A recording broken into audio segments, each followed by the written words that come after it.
All right, so I'm going to start off just to start off just a little bit. But my name is Haley Nachi. Thank you all so much for coming for our Chomp Chats webinar this evening. Again, my name is Haley Nachi. I am the program coordinator for family engagement within our Center for New Student and Family Programs.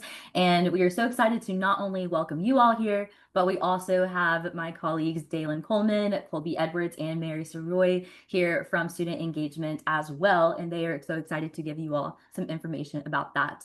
But just so everybody knows how the webinar works, there is a Q&A button where you can post any questions you have throughout the duration of the webinar.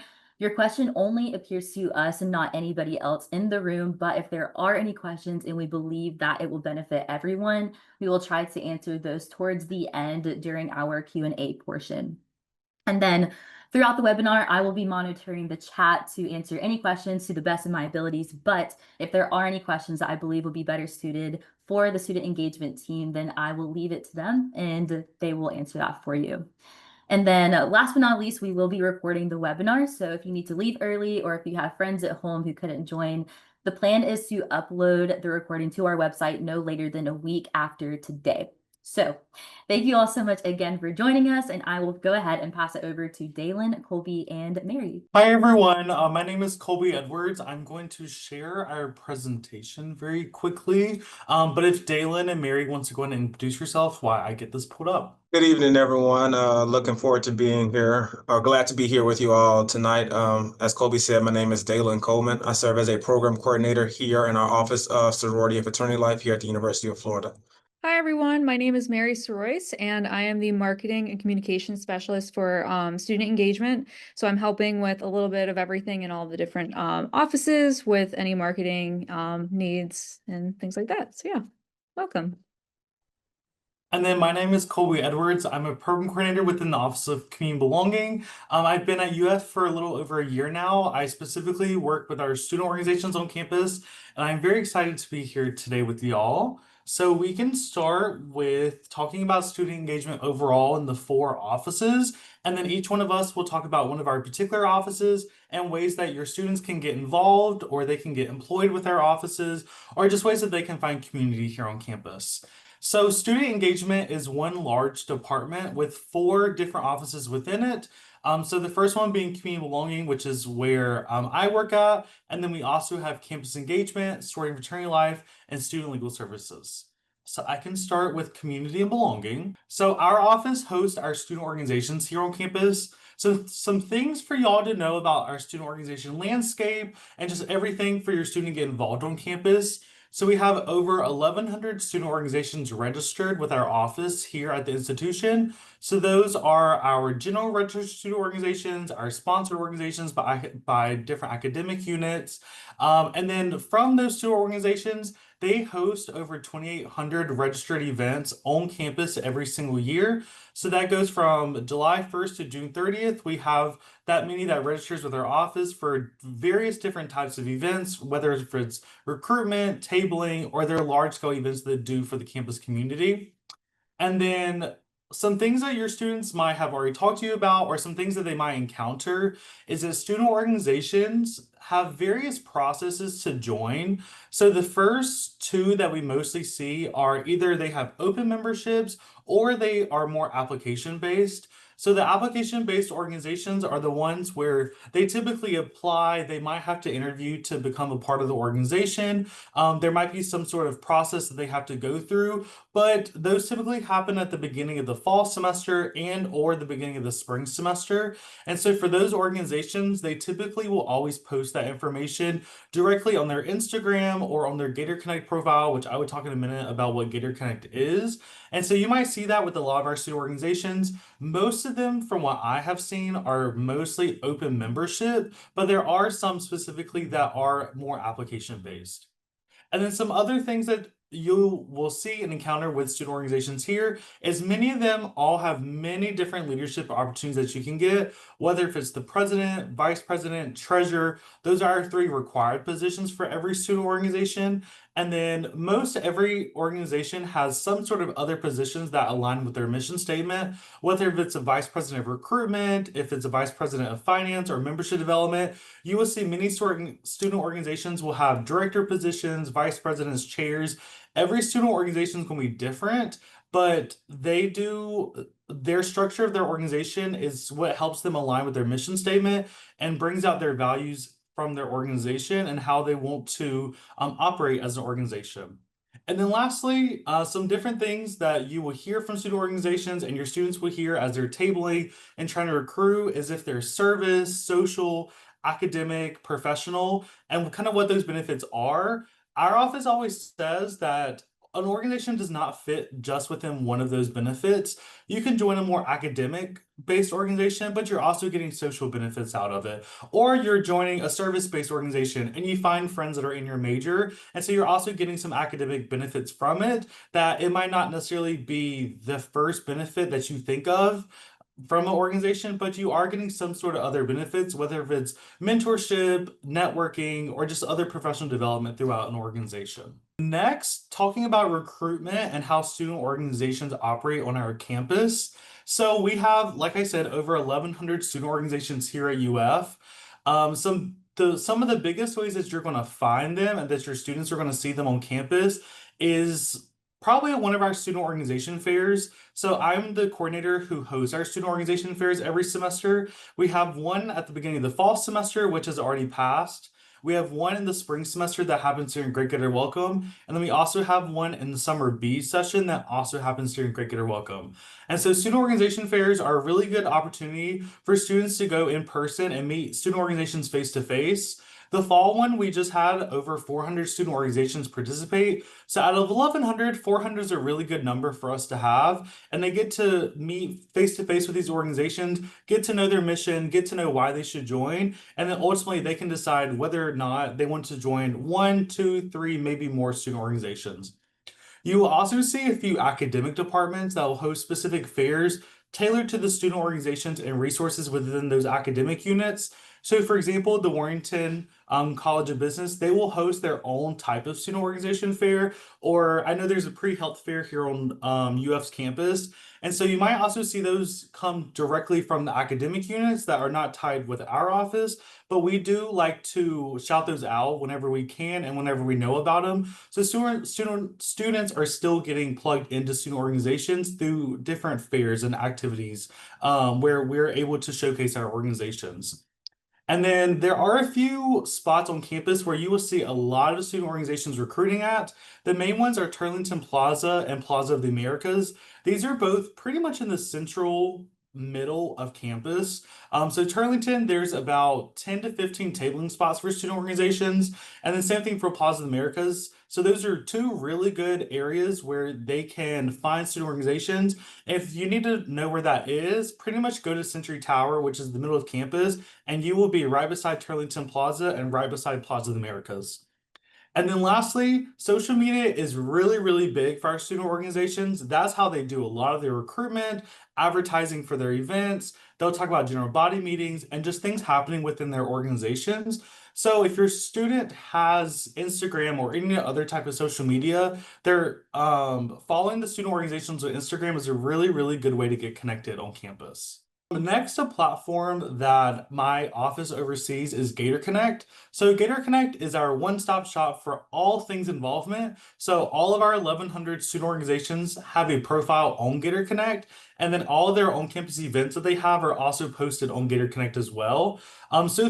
Through Gator Connect, you can view events, you can find organizations, you can filter organizations by types of organizations, you can filter by letters, and then you can also search by just keywords. So for example, if you might be looking for a volunteer type of organization, you can type in volunteer or community service, or some keywords similar to that, and you will find a populated list of student organizations that fit that keyword. But it's a really good way for your student to get involved on campus and to find different student organizations and then also their upcoming events. And then some other ways that our office directly supports students with getting involved is through involvement consultations. So the first one is our group involvement consultation. So this is a service where we bring a small group of students. So they will register beforehand and then they come to the meeting. And it's a really good way for them to connect with some of our student assistants, which are called our student engagement ambassadors. So during a group involvement consultation, your student will receive a resource guide, and that resource guide will highlight campus involvement opportunities, campus employment opportunities, and just other areas on campus that you may get involved in, whether if it's research, volunteering, or somewhere else on campus that includes involvement. Next, we teach your student how to actually use Gator Connect in a group involvement consultation. So we will give them a 10 to 15 minute step-by-step on this is how to effectively use Gator Connect. And then we will sit down with them and actually show them and go through the steps with them. So they're not just being taught it, they're actually being trained on how to use it themselves once they leave the meeting. And then lastly, they actually get to build a list of student organizations that they are interested in based off their involvement. Whether it's connected to their major, it's something leadership, volunteer, it could be really anything. Our next way is through our individual involvement consultations. So this is a more one-on-one approach to getting involved on campus. This is also with our student engagement ambassadors, who I do supervise all 13 of our ambassadors. And so with that, our student engagement ambassadors will meet with the student one-on-one, and then we will actually create the action plan after that. And so we will give them a list of opportunities based off their meeting. So we might ask them, what are you passionate about? What's your major or minors or certificates? And then what was the meeting? What was the reason for you setting up the meeting? And then what are some things you might be interested in, whether if it's special interest, hobbies, or some of the other categories I've already talked about. And then this is our steps on how you can book an individual involvement consultation. So a few different ways you can do it directly through Gator Connect. Your student can do it by visiting our tiny URL, scanning the QR code, and then they can also visit our Instagram. And in our Instagram is a link tree, and they can find the direct link to book an individual involvement consultation. And then another resource that our office hosts is our university mentorship program. So this is a program that we've had for a few years now, and it connects new Gators with a faculty and staff mentor who offers guidance, encouragement, and then really anything that your student might be looking for. So some things for them to expect with the university mentorship program is that we host weekly events. So this could be study discussions, this could be just community building events. It might be a resource fair where we get them connected on campus. So different types of events depending on the week and kind of what we feel like are the needs of our students at the time. We also do a lot of different programming opportunities for students to not only meet their mentor, but also to meet other mentees. So last weekend, we hosted a small weekend retreat on campus where students got to come for a few hours and really just build community with each other. The mentors weren't even there. It was just a good way for them to learn about the program, but also get to know the other students that are in the program. And then, like I said, many different shared experiences with different events and opportunities that we provide. And then it is a semester commitment. So our fall applications are currently closed because that has already passed and our mentors have been matched with their mentees, but it will be open again next semester. I have served as a mentor for 3 semesters now. I will speak from personal experience. I have really loved getting to know the students I've been a mentor for. So last semester I had one, and now I have 2 different mentees. It's a really good way for me to get insight into what are they looking for in the program, what's their academic life looking like, how are they getting involved on campus, and so it gives me only. I meet with them once a month or once about every 3 weeks. And so I also get to see the growth of them throughout the semester as well. And then I'm going to pass it over to Dalen. Thank you, Colby. Again, as Colby said, my name is Dalen Coleman. I serve as a program coordinator here in our Office of Sorority and Fraternity Life, where I advise 2 of our 4 councils. And I'll kind of explain what that means in just a little bit. But some of my day-to-day operations include, like I said, overseeing the council, helping with some leadership development within our office, and then also doing anything that they pretty much ask. So, but if you go to the next slide for me, Colby. So here at the University of Florida, we have 4 governing councils, as you can see on the screen. In order to be recognized here at the university as a social fraternity or sorority, you must belong to one of these 4 councils in order to operate.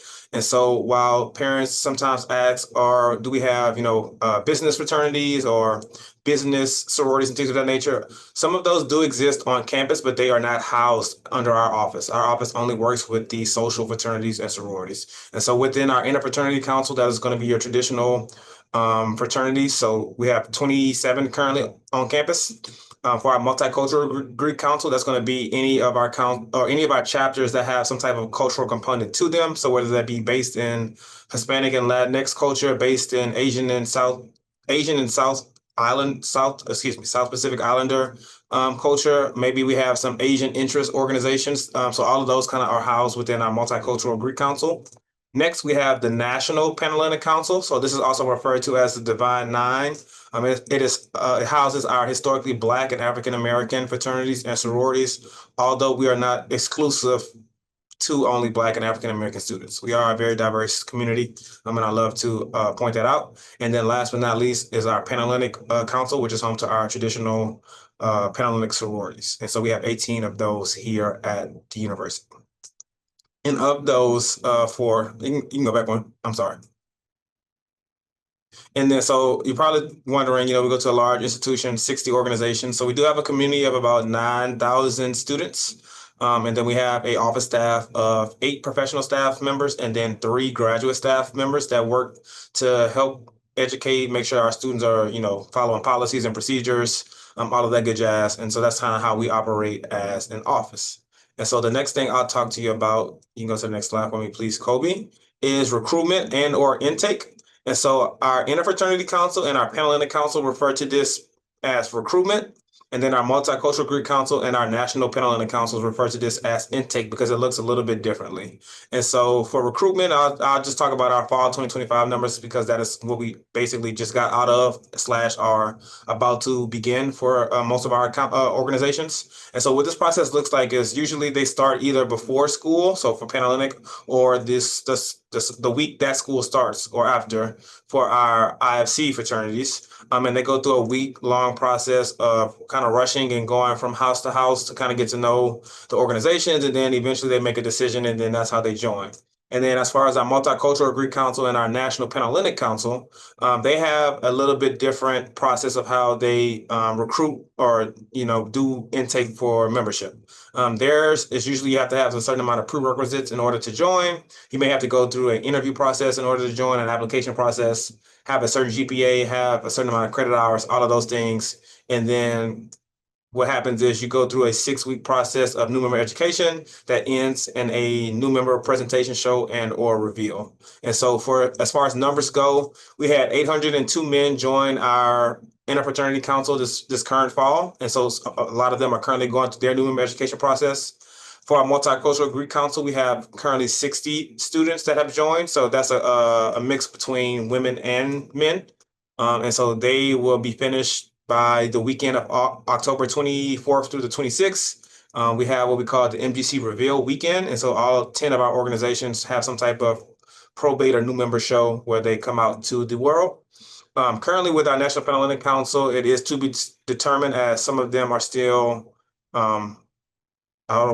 recruiting and bringing in members to decide who's going to go through their process.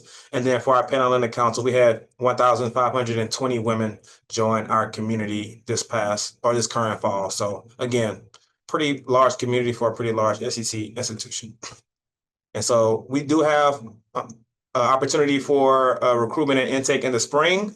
And it kind of looks pretty much similar for all of the councils that went through it in the fall. I would say the only difference is for our Panhellenic council, where all 18 chapters in the fall had to go through recruitment, but in the spring, maybe not all 18 Panhellenic organizations are going to go through recruitment. But I'll talk a little bit more about resources and information later on in the slideshow. And so some of the things that I kind of want to highlight, because a lot of times people are, wondering why is Greek life important and what are some of the benefits and things of that nature. So one of the things that we like to talk about is programming. Programming can entice, or not entice, it can be included as leadership development. It can be included as a way to build community within your organization. It could be looked at as a way to build bonds within your brotherhood and or sisterhood. And so these are some of the things that either we do as an office or our councils do as individuals and as organizations to kind of, again, program and build their repertoire of being holistic students. So that way, when they leave the University of Florida, they're more prepared to go on and go into the real world. And so some things I'm just going to highlight really quickly. I'm not going to read everything off the slide to you, but some things that we really take pride in is our president and executive board trainings that we do for our students. Some of those include our risk and safety summit.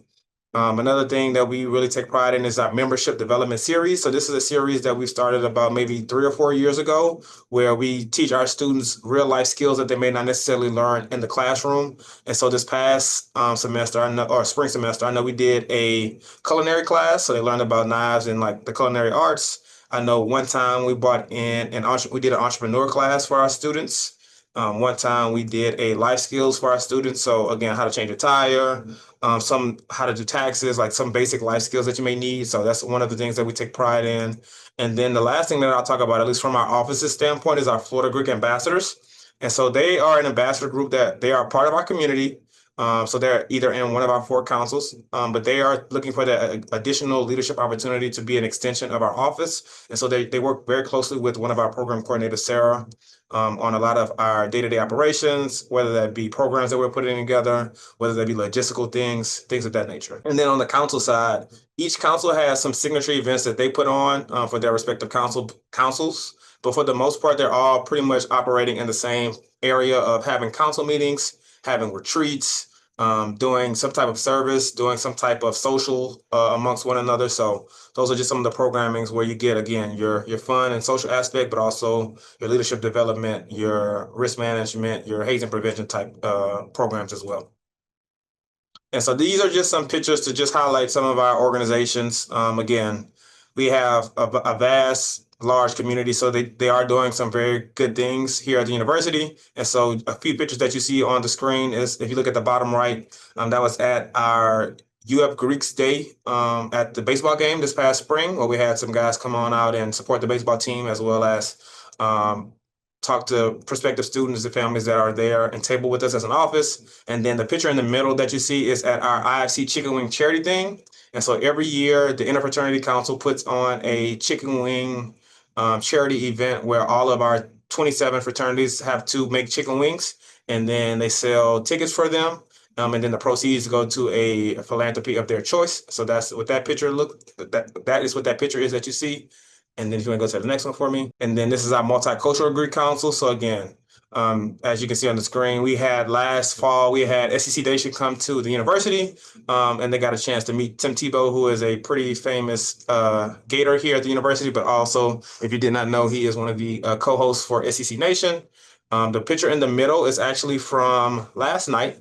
It's currently National Hazing Prevention Week here at the university. So we had a trivia night where a lot of our students came out and learned more about hazing, about the university and policies of that nature. And then the bottom right is just the end of a new member reveal where Kappa Phi Lambda has welcomed some new sisters to the organization. And then here we have the National Panhellenic Council. So like I said earlier, this is our Divine Nine, or historically Black and African American fraternities and sororities, but not exclusive to only African American students. And so here is just them doing some service. To the left, we have our organizations that have just been revealed after their new member shows. And then the top right is part of our presidents and executive board retreat. And then last but not least is our Panhellenic Council. So if you look to the right, those are what we call our PICAs. They help our young ladies go through recruitment process, so our potential new members.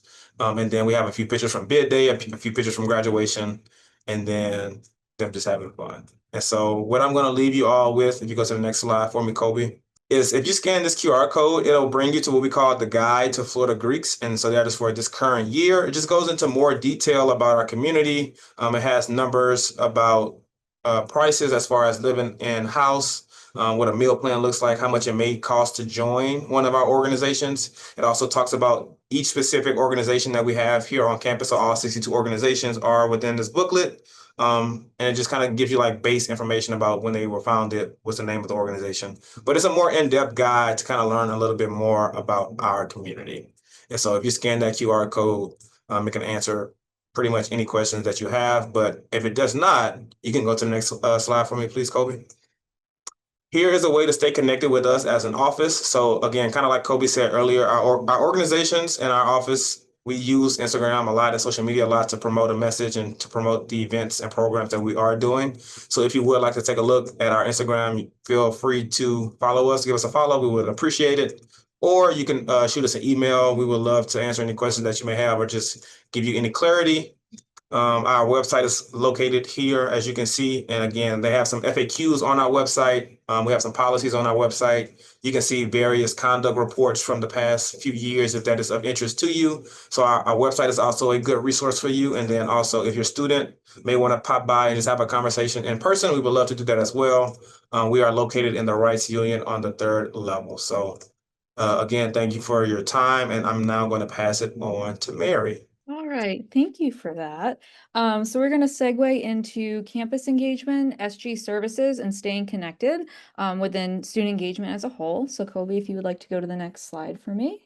So to get started, I'm going to be discussing a little bit of everything that campus engagement encompasses, and that includes things like Gator Nights, Great Gator Welcome, signature events, and student government. So for Gator Nights, that is an event that's hosted throughout each semester, and it originated as a Friday night event, and now it could be any day of the week, it could be at night, it could also be during the day. And the Instagram is there if you would like to give them a follow. They are constantly posting about when those events are happening. And we like to try and share that too on our Instagram to let students know when those are happening so that they can attend. And it's a great way to foster community, creativity, and adventure in a safe and welcoming environment. And they typically have different themes. Like there was a recent one they had this past week that was Wicked themed. They had Singo, which was, I believe, last week, where it was like music bingo, which was really fun. And any of the students that won got to take home a brand new vinyl, which is a really cool perk for that one. So it's all in a rotation. There's different things each time. It's sometimes some of the activities may be the same, but the theme will be different. So it's a really fun time. If your student hasn't gone to one yet, I highly suggest going to one. It's a great way to meet new people and just have an overall great time. For Great Gator Welcome, we have these at the start of summer B, at the start of fall, and the start of spring semesters. And it's a great way to kick off it's the official kickoff for new UF students, and it's a way for students to see how they can get involved on campus. And this encompasses many different types of events. So for instance, we've had Accent Speakers Bureau as one of our events where we would bring in a host. And recently, over the summer, we had Salvo Cano. And then in this past fall, we had Bryan Cranston. So sometimes it's an actor, sometimes it could be a singer or like a sports person, just anyone that can make an impact and discuss anything insightful that they've done, give advice to students. So that's really cool. Other events is the student org fairs would be part of it. Gator Nights, we have events like trivia and speed friending. So it encompasses a lot of different elements. So maybe if a student isn't interested in one event, there's always something for everybody, which is really cool. Signature events, these are also events hosted throughout the semester, and they are student-based where campus engagement helps support those. So student orgs apply for to be part of signature events, and it fosters a dynamic student experience by offering hands-on experiential learning opportunities that cultivate meaningful connections and promote community. So that's really cool too. We have a little bit more information on our website, but also making sure to follow the Student Engage Instagram with all that information so you know when those are is very helpful. And then student government is another entity that we help advise within campus engagement. And we have 3 services that we help oversee in our area, which is the bike repair, graphics and copy center, and print lab. And for all updates within student government, also I've added their Instagram down here as well as a great way to follow them and keep up with any updates that's happening within student government. And then Colby, if you can go to the next slide. Thank you. So going over these briefly, we have 3 services within student government, which is bike repair, graphics and copy center, and the print lab. The main bike repair location is located on the ground level of the Rights Union across from Subway. So we highly advise students to make an appointment if they need their bike repaired. And it is a free service for all enrolled UF students with a valid UF ID. And something to keep note is they do not service mopeds, electric scooters, or skateboards. It is strictly just bicycles. And we do have stations located throughout campus for if they just need to put air in their tire, basic things that the students can do themselves. And walk-ins are welcome, but it's highly encouraged to set an appointment just because the appointments will take precedence over a walk-in. And I have the QR code there for students to be able to scan and make an appointment there. For the Graphics and Copy Center, I actually supervise this space here. And this is located on the second floor of the Rights Union in the Student Engagement Portal. So what this space helps with is printing services for student organizations, graduate student research poster printing. We're offering free resume printing during specific times in the fall and spring. We started ours today. So if your student is interested in joining the career showcase that's starting later this week, beginning of next week, I highly advise them going to our website to submit that resume printing form. They get up to 20 free prints of resumes, no more than 2 pages. And it's just a really great resource to have, especially since it's printed on nice resume paper. And then something else too is that if a student org needs graphics help, we have 2 graphic designers in that space that can assist them with any types of graphic needs. And then just something to keep in mind is that in order for a student to access any of our forms, they need to be logged in with their UF email, because that's the way we're going to be able to contact them, keep track of when the submissions have been sent in and processed, things like that. And then the last service that we do offer is the print lab. The main location is located on the lower level of the Rights Union, but we do have several remote locations around campus, and that is listed on their webpage. So if you scan that, you'll be able to see all the times and all the locations located on campus. And for the print lab, again, it is for currently enrolled UF students, and they can print up to 250 pages for free each semester. So each fall, spring, and summer, they can print up to 250 pages. And yeah, just this QR codes below will go to the website or the application form. And then for staying connected, because this is another big part of my role, is helping update our website and our social media. So if you go to our website right now, all 4 of our offices now have web pages, which is really exciting. And we are currently developing just more as the days go on. So eventually it'll be fully updated, but for now, we have a lot up there currently. We also do have a Facebook and an Instagram that I highly encourage everyone following, because that's where I'm putting a lot of important information as far as like reminders, events coming up, recaps from those events, other campus partners that are hosting events that we are sharing on there as well. And like Colby said, we have a link tree on there that has a lot of useful information. So I highly suggest checking that out. And then some other things about our website is that even though it is in between updates right now, the links for the IICs and GICs are there, and all of our student employment opportunities. So within the next few weeks, all of that should be updated in a sense that it should be as updated as possible. So definitely check those out. And other ways of communication that we are using is we have a bulletin board space outside the student engagement portal on the 3rd floor, and we have a bulletin board on the ground level by the elevators. So if a student isn't following us or doesn't come all the way over to us in the portal, there's other ways that they can see some of our events that are coming up. We have digital displays within the space and the Rights Union, and specifically within the student engagement portal that we utilize. Email every once in a while. Mostly the student orgs will get emails about things going on or reminders in that sense.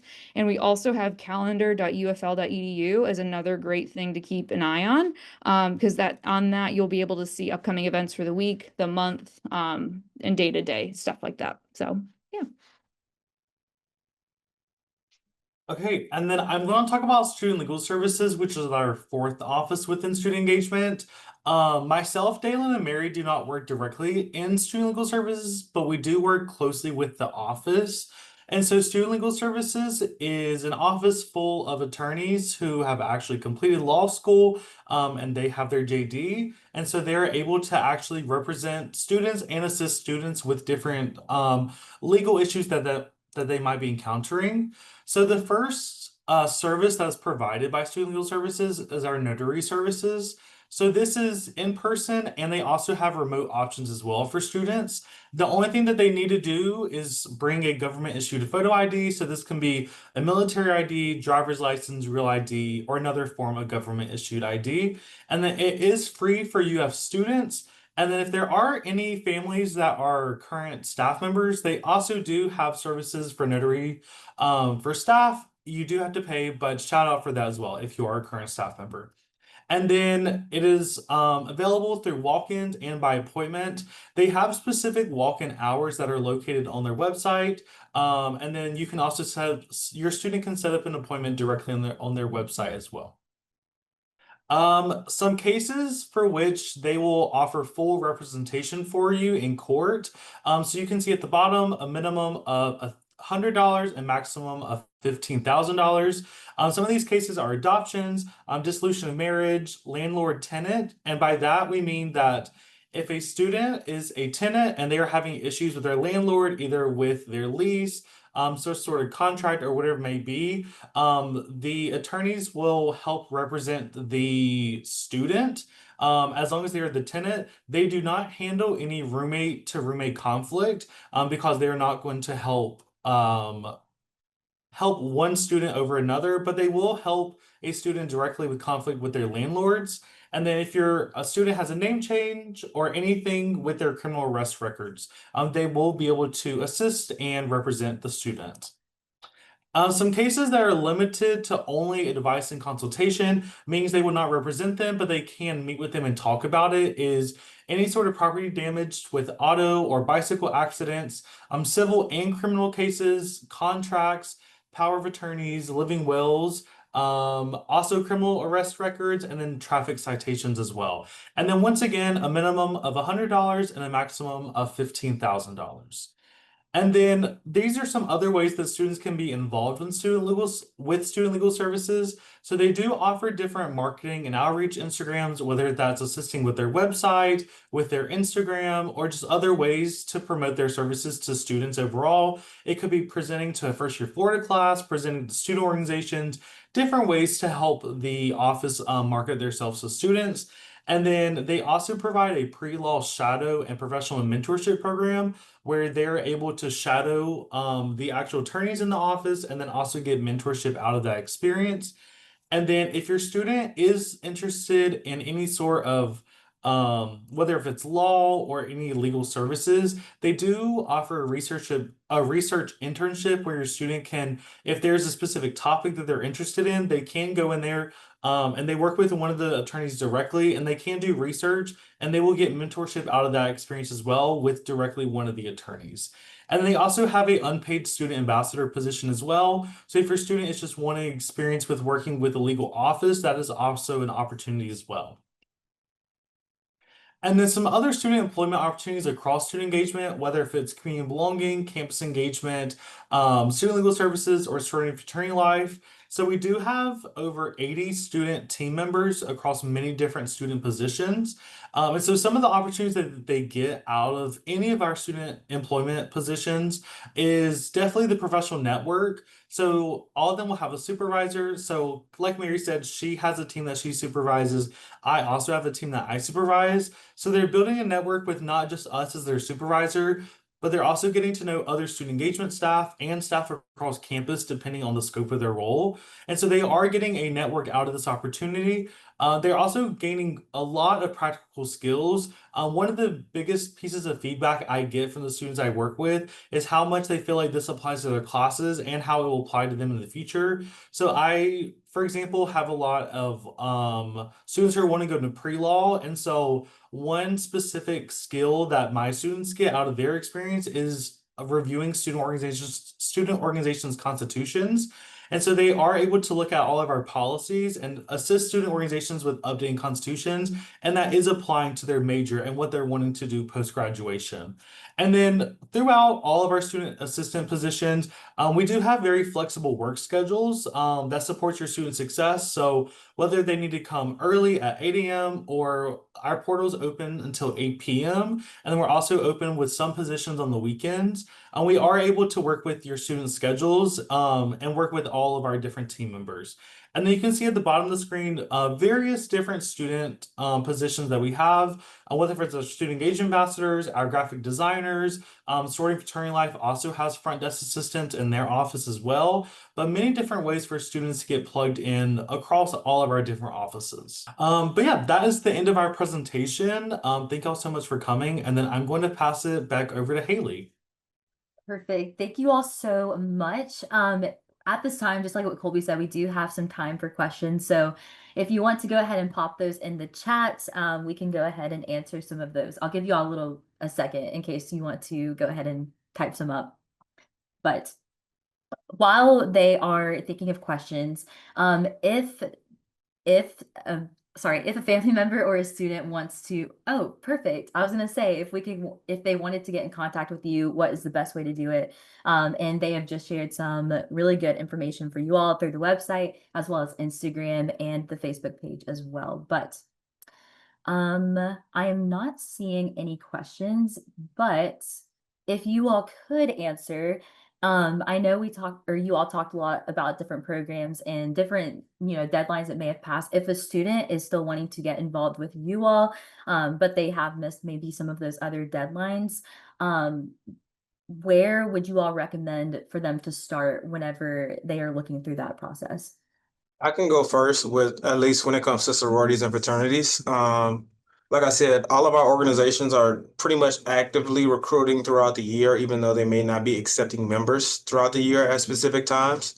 And so, like I said, we have a team of 8 professional staff members that encompass all of our 4 Greek councils. So we have at least one member that is a part of each council that works in our office. And we would love to have conversations about, again, what are their interests, what organizations are they interested in, and kind of give them a more transparent and honest approach to maybe what some next steps should be or what they should be looking for when it comes to wanting to join one of our respective Greek organizations. Awesome. And then we did get a question about the QR code for the independent involvement.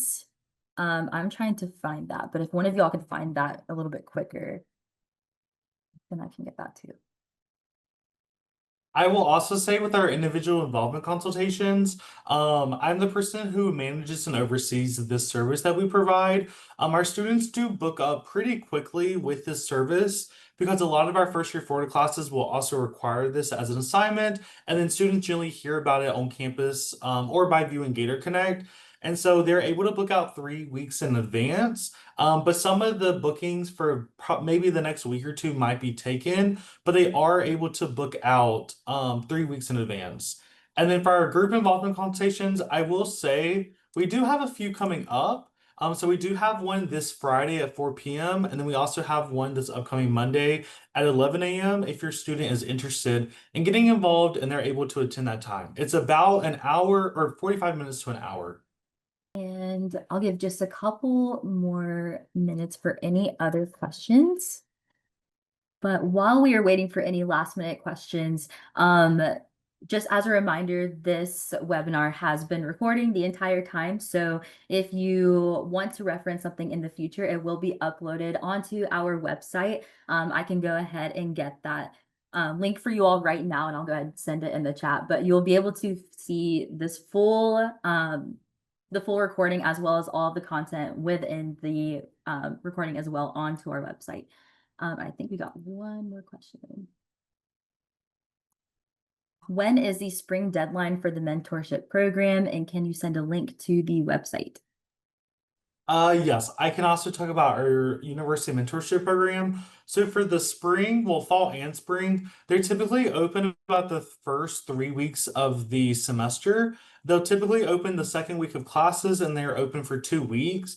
And so the link for that will be on our Instagram. It will also be on our website. So there's a tab called Get Involved, and under Get Involved, they will see a direct link to the university mentorship program. part of our website, and the link for that, once the applications open up again in the spring, that link will be on that website. And then our office also hosts a few information sessions that students can attend. This semester we hosted, I believe, 3, and so I think we're looking at trying to do that again for the spring semester. So if your student is interested in the mentorship program, that will be open the second week of classes or third week of classes in the spring semester. And then we've got just a couple more. Um, what resources do we have for pre-med students for involvement? And also, if is there any requirements, for example, financial need required for employment? I can talk about specifically the pre-med students. So I would say just from my knowledge of getting to know a lot of our student organizations on campus, we do have a lot of pre-med specific student organizations, whether they're focused on mentorship, or they might be focused on shadowing, or they might be focused on just getting to know other pre-med students. There's a lot of different types of pre-med student organizations. And then there are a few different areas on campus that will also host opportunities for pre-med students. I know, for example, there's one called Mitigators, which is a shadowing program. It's not directly affiliated with our office. I believe it's with one of the academic departments, but they're also a really good opportunity for students to get involved in some sort of shadowing program. And then for employment, there aren't too many requirements. Like there's not a financial aid or financial need requirement. I don't believe many of our employment opportunities or federal work study. A lot of them are eligible, but that's not required for a lot of our positions. But yeah, Mary, if you also have any knowledge from that, since I believe you just did hiring not too long ago. But yeah, that's from my experience doing hiring this past spring. Yeah, I think it's similar on my end.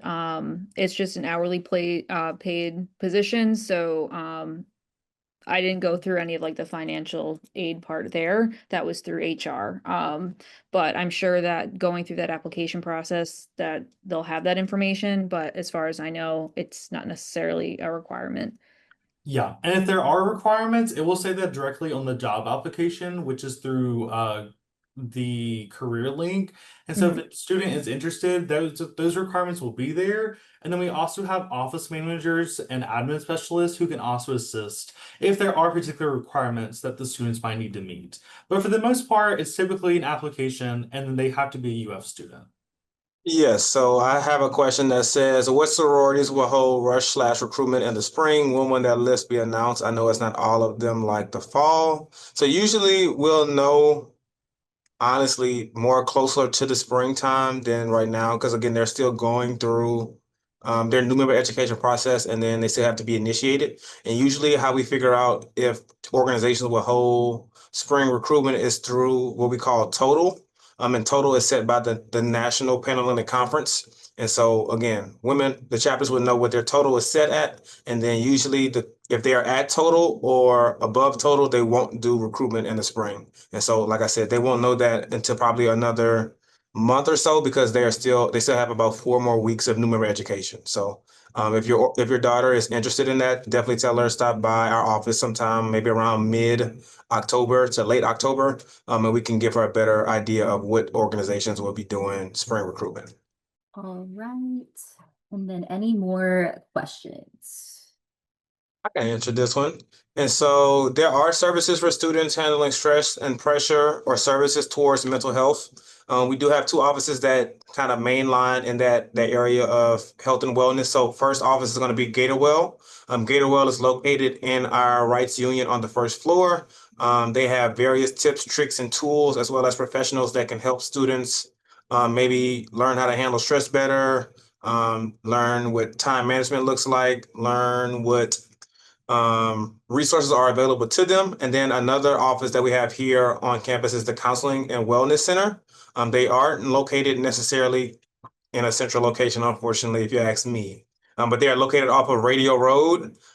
So it is by our rec sports area here on campus. And I'm almost certain they do take walk-ins as well as appointments. So those are some resources that I will recommend if your students are experiencing any stress, any mental health things, any anxiety, or just need help trying to navigate maybe relationships. There's all types of things when it comes to health and wellness that both of those offices specialize in. So. And I just provided the links to those two offices in that question as well to reference. All right, any other questions? All right, and then just as a reminder, this webinar has been recording. So if you would like to see the full recording, it will be uploaded onto our website, and I went ahead and dropped that link into the chat. But if you all have any other questions, we would love to answer those. But for reaching out afterwards, you can always reach out to the student engagement team through their website, as well as on Instagram and on Facebook. I will go ahead and drop the link to their website in the chat right now, and so that you all will have that in your back pocket. But I believe that is all. So thank you thank you so much to Dalen, Colby, and Mary for your presentation. If y'all have any other additional questions, definitely reach out to them or us through our office. But yeah, thank you all so much. Have a great night.